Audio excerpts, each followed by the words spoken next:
All right.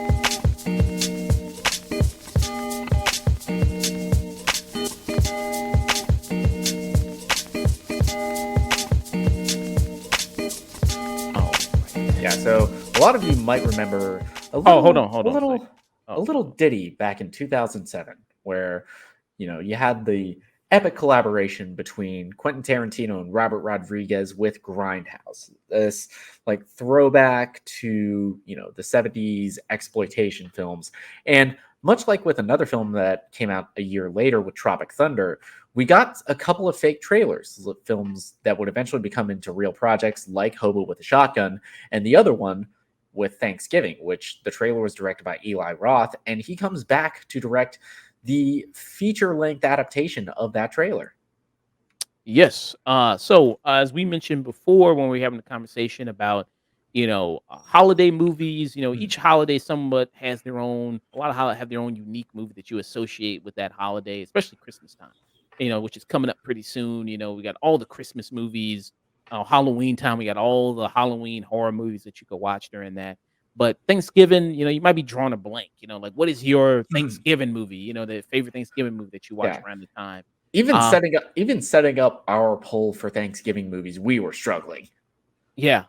But hey, Eli Roth has answered those prayers that people want. It's like, I want my signature Thanksgiving movie. And now you finally have it with Thanksgiving, who is both man, a man is Thanksgiving, man is coming in clutch. yeah, which is both a Thanksgiving movie and your also horror movie that you can watch. So here is a slasher film set on the time of Thanksgiving. And it involves a small little town. And in this small little town, they have this big deal that's going, this big sale. Black Friday's coming up, as you see. And you ever been on, out trying to shop during Black Friday? It's fucking hectic. It's crazy. It's a fucking bloodbath. It's chaos, baby.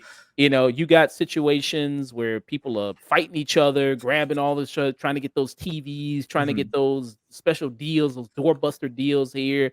People fist Motherfucker fighting each other. Motherfuckers getting shanked over a tickle me Elmo.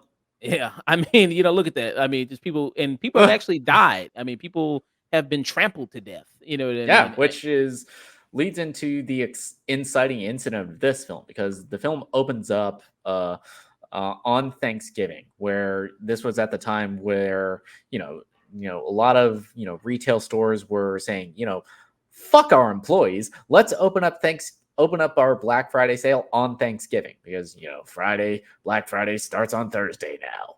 Yeah. To increase those, all about the profits. People can go there, a bunch of shop a lot.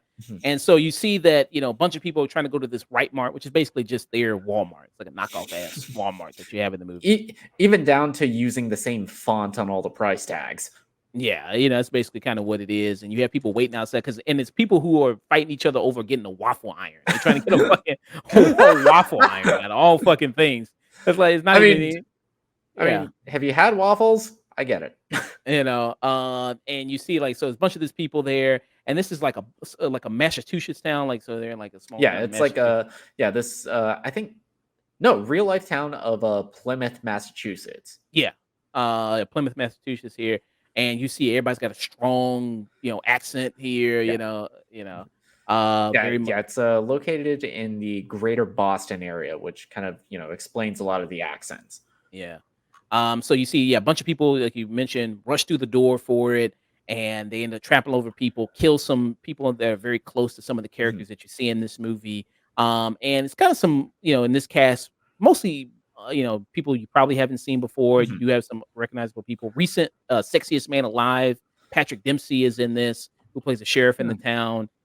You I also mean have, I mean, he's, one of the lead characters in, White in One Piece for white women, so I get it. yeah. You also have big TikTok celebrity Addison Rae. I don't know if you Mhm. know who she is, but Yeah, she's she was in He's All That, where she gave one of the worst acting performances of all time, basically playing herself. yeah. And to her credit, she is much better here. Yeah. You also have a woman named Nell who plays Jessica in it, who's your final girl, who's kind of your lead kind of character in this. Yeah, That and she's played by Nell Verlocque. mm, I hope to God I'm pronouncing that right. yeah. That's pretty much who you kind of see it kind of this casting. Of course, teenager is always the main focus here. and you'll see a bunch of teenagers getting killed. Mm, And it's a lot of it is kind of like a Scream movie. We're trying to figure mhm. out like who has the motive to be the killer because a lot of people, lost Yeah. quite a bit of people that day of during this huge, kind of big sale that they had for Black Friday, where Mhm. everybody rushed in, killed people, fought each other, trampled Fought people. each other, filmed it all for clout. Yeah. So it's like you're trying to figure out in the cast, like who Mhm. amongst these people is the killer here. So that's kind of a fun thing that you try to kind of figure out in the movie. And much like Eli Roth's style, very bloody, very Oh gory, yeah. very bloody. Yeah, Um, and I think when I was typing up my notes for Letterbox, and I kind of had this like perfect formula for it. So you take kind of the early 2000s post Scream slasher style, where a lot of it is aimed more towards a younger audience. It's aimed towards more teenagers. A lot of the kills are kind of more playful, but you add the gore and intensity of a film like Hostel, along with the inventiveness of something like Final Destination. mm, yeah. Because a lot of the kills in this, especially watching the trailer, seeing how they start out, they are not how they end. And a lot of them, especially with the crowd I was seeing the movie with, they were like, "I got so many." Oh, Yeah. Especially when they do that scene, when they do the whole big, all those people rush to the door, like that's just so comical oh, in the way they do yeah, it. and for as much crap I give Eli Roth, because he is one of those directors who, I listening to him interviews, seeing a lot of his films, especially reevaluating some of them, especially for me with something like Hostel or Hostel 2. Uh, he's a guy who I think has this brilliance and passion for the craft of making horror films, but I feel like this he has this kind of like early 2010s edge lordiness that kind of gets in the way of whatever he's trying to say or whatever message he's trying to convey in his movies. And I do not have that problem with Thanksgiving. Mm, yeah. And Eli Roth, I think his first early on films are very good. I like Cabin Fever, I like Hostel. But then ever since then, I was like, kind of like, Mhm, okay, I'm not really a big fan of these mhm. things. Like Knock Knock, wasn't really a big fan of Okay, that. okay. Knock Knock. It is not a good movie, but it is a fun one. It is funny. It is funny. He also did the Death Wish movie, the remake with Bruce Willis, which I Oh, wasn't really a fan of yeah, either. that Death Wish movie is fucking awful. But here, Because I think that Death Wish played too much into his edge lordy tendencies. Because I think a good Death Wish movie kind of leaves you in the "Are we supposed to sympathize with this guy?" yeah. camp. And Roth is 100%, yeah, we back him, even though he is committing horrific acts of violence. And with this, I think he gets back into his bag. He gets back into his, Hmm. horror movie slasher kind of bag here that very Yeah, much fits him. and even interviews about this film is like this was clearly a passion project for him because one of his dreams was creating a film like Halloween, like Scream, and even the very opening of this movie is very reminiscent of Halloween, which we just talked about on our YouTube channel, youtube.com/the afternoon tune. Yeah, retro review is up now there, Halloween 1978. But yeah, one thing I don't like though Mhm. is I don't like CGI blood, and there's Hmm. CGI blood in here.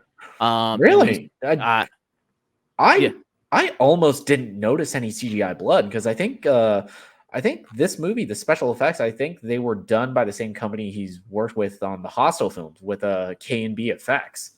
really, because I thought some of the scenes, like the scene where the killer decapitates a guy, and then like the blood just keeps pouring. I thought that was kind of look CGI.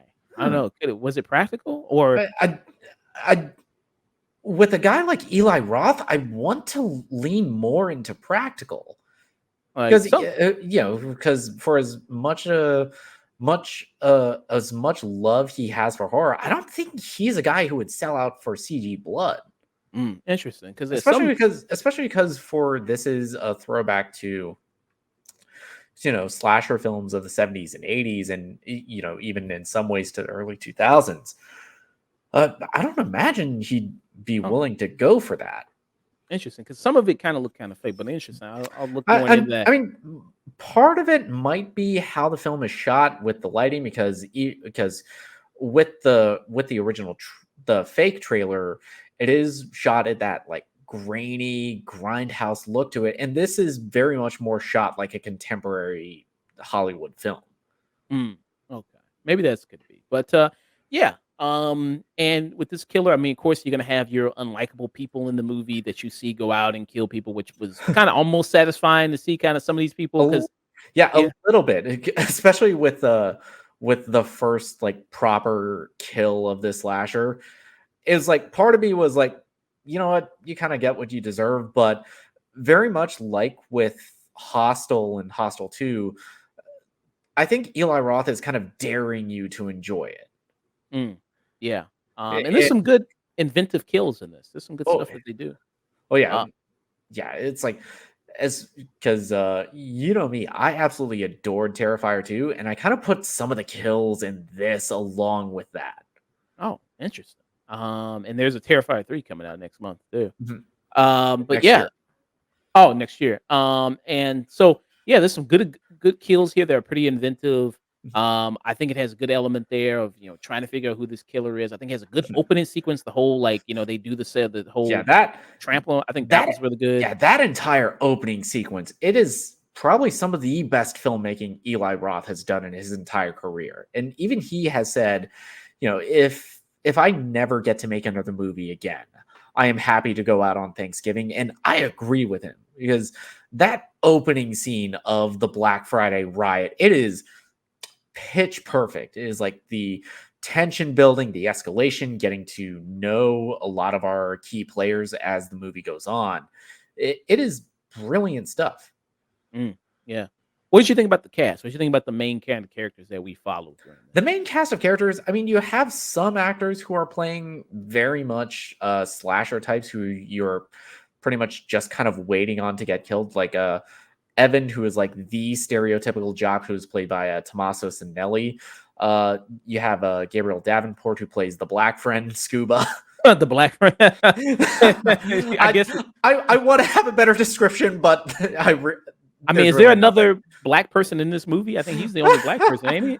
I think so. I mean the no, I can't say, but even uh Milo Manheim, who plays character Ryan, who is like the new boyfriend, and Jalen Thomas Brooks, who plays Bobby, who is uh, Jessica's boyfriend at the very beginning of the movie. I thought all of them had really good character dynamics. I liked a lot of the performances of this, and something that I think is very underrated in this movie is how much it kind of misdirects you on who you think the killer might be.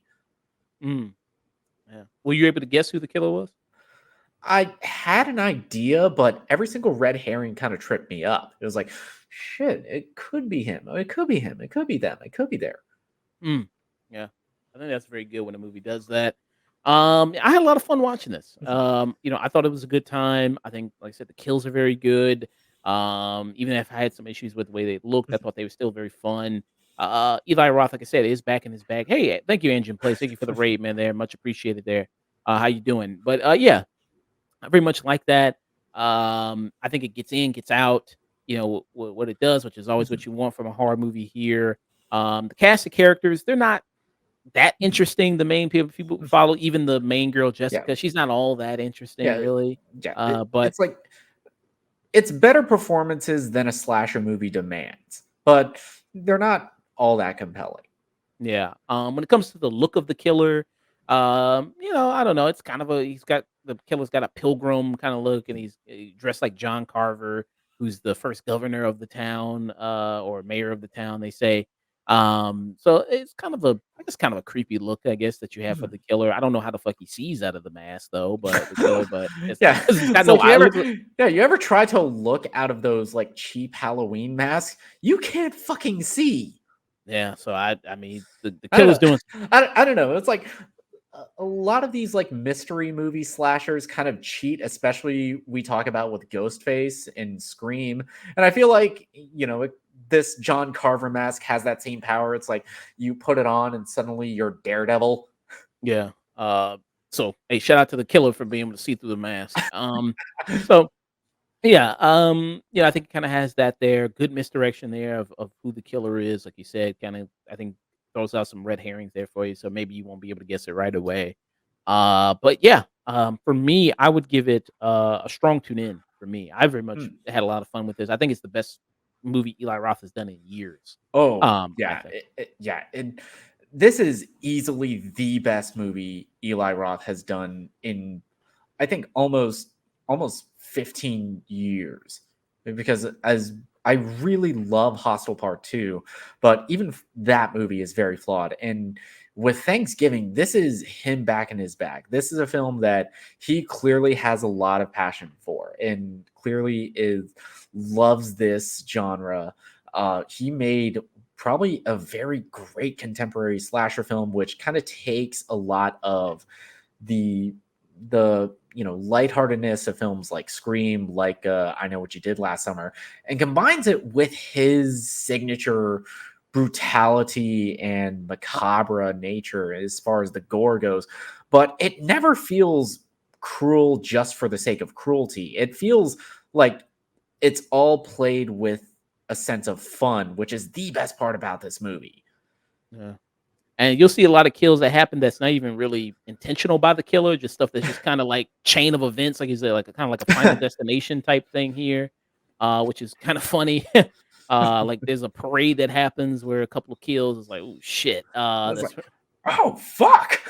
Yeah, uh and every single kill in this movie, it is nasty, it is bloody, but there is such an inventiveness to it that it's fun. It's like my theater, it wasn't like all those woes were like in, cringing about how, violent it looks. It was like, oh shit.